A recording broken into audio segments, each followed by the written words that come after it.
Assalamualaikum warahmatullahi wabarakatuh. Berjumpa kembali di channelnya Bagus Komara TV. Apa kabar semua pemancing dimanapun Anda berada ya. Semoga diberikan kesehatan, keselamatan, kebahagiaan ya. Dan juga semua doa-doanya dikabul oleh Allah Subhanahu wa taala. Amin ya Allah ya rabbal alamin. Pada kesempatan kali ini saya bawa ada beberapa bungkus umpan nih, umpan ya. Nah, umpan mancing, nah tentunya ya. Sesuai judul ya, sesuai tema kali ini, kita akan membahas mengenai permasalahan-permasalahan tentang mancing ya, yaitu tentang umpan. Nah, ini juga nih sedikit catatan. Tentunya bagi pemancing sudah menjadi perbincangannya mengenai umpan. Nah, ini berdasarkan pengalaman di lapangan ya, kita berbagi ya, sharing ya. Dari berbagai macam sumber saya cari ya, dari pemancing-pemancing senior, dari medsos-medsos ataupun ya dari kayak informasi internet dan juga pengalaman pribadi saya. Memang faktor umpan itu sangat mempengaruhi untuk mendapatkan ikan banyak. Nah, masalahnya di sini sesuai judul ya, beda kolam ataupun beda tempat pemancingan, beda umpan. Nah, apa itu memang benar adanya ya? Kita umpan yang benar-benar andalan kita ya, gacor di suatu tempat ya, taruhlah di kolam atau di empang tertentu, pas dipakai di empang yang lain ya, ataupun di tempat yang lain, nah masalahnya jadi beda gitu. Dari biasanya gacor gitu, jadi wah jong malahan. Itu sering terjadi ya. Oke, kita bahas mengapa sampai bisa begitu. Ternyata memang benar ya. Ada beberapa faktor yang menyebabkan umpan kita itu dari biasa yang gacor menjadi tidak baik ya. Tidak jalan istilahnya ya. Langsung saja ya kita ke topik ini. Ternyata saya punya catatan nih, 3 catatan. Jadi ada tiga hal, 3 faktor yang paling menentukan. Yang pertama itu adalah, nih dia, memancing itu harus jeli ya. Yang pertama itu adalah faktor air. Ini penting, kita harus punya riset ya mengenai air yang kita akan pancing ikannya. Karena apa? Nah, ternyata setelah saya selidik demi selidik, kalau pemancing profesional itu masalah air itu sangat di riset ya, dicoba dan diteliti dulu sebelum mancing.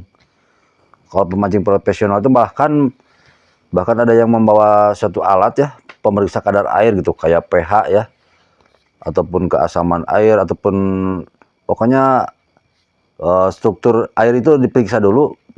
Nah, baru dia mancing gitu. Emang ribet ya, kita kan mau hiburan ya, tetapi kan ini kalau hiburan juga, kalau nggak dapetkan kan jadi nggak hiburan gitu. Jadi bete.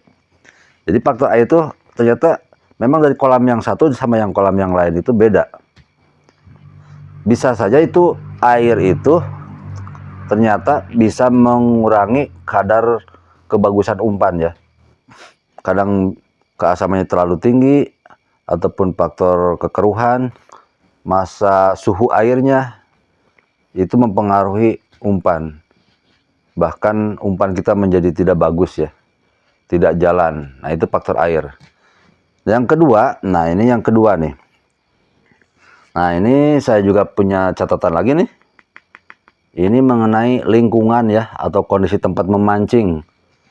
Kenapa kita perlu melihat lingkungan, atau karena bisa saja di tempat pemancingan tersebut ya, lingkungannya itu ataupun kolamnya itu lumpurnya terlalu banyak ya, lumpurnya dalam gitu ya, jadi tebal gitu.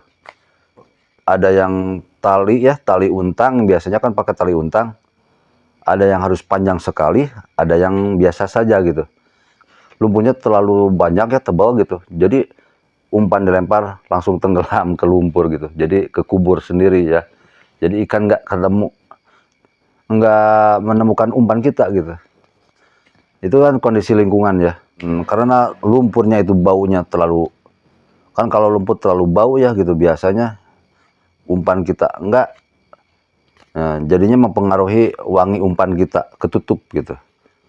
Dan lingkungan juga biasanya kalau banyak lumut gitu ya, kolamnya itu ya dari banyak makanan-makanan yang lebih enak dari umpan kita. Nah, itu juga mempengaruhi. Biasanya ikan malahan doyannya yang biasa makan di situ yang lebih enak gitu di tempat itu, kayak lumut ataupun ya pokoknya ada makanan-makanan yang lebih enak dari umpan kita. Makanya umpan kita jadi kurang gacor.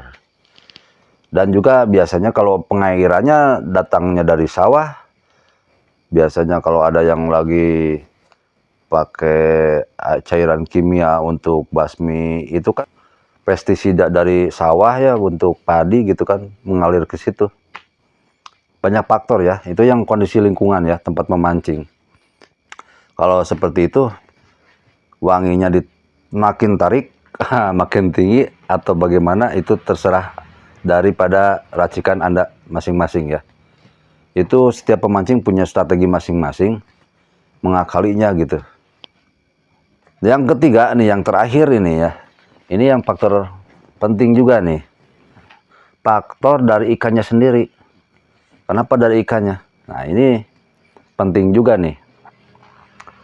Biasanya apalagi yang harian ya, ataupun yang disebutnya kilo gebrus ya ataupun beda sama galatama gitu, ikan beda-beda gitu.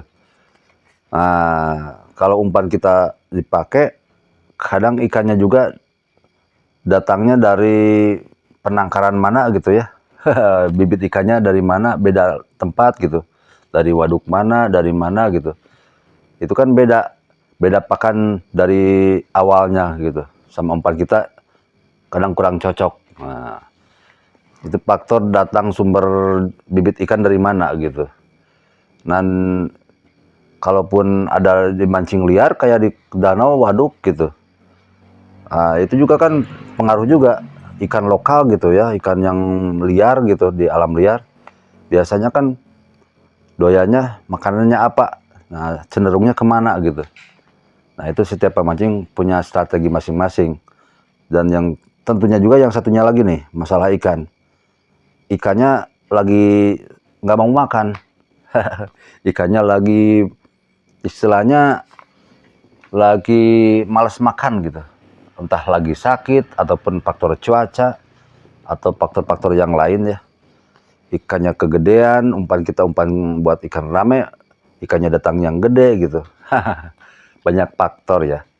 Ternyata mancing itu, makanya selalu berpikir orang mancing itu, selalu berorientasi, selalu bereksperimen gitu.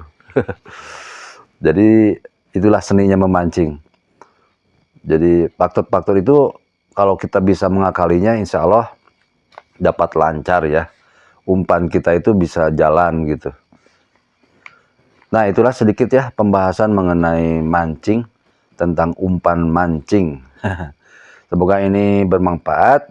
Jangan lupa ya, yang punya pendapat ataupun saran silahkan di kolom komentar ditambah ya, buat nambah-nambah wawasan buat ya buat teman-teman yang lain, dan juga mungkin buat saya pribadi juga ya, bermanfaat gitu.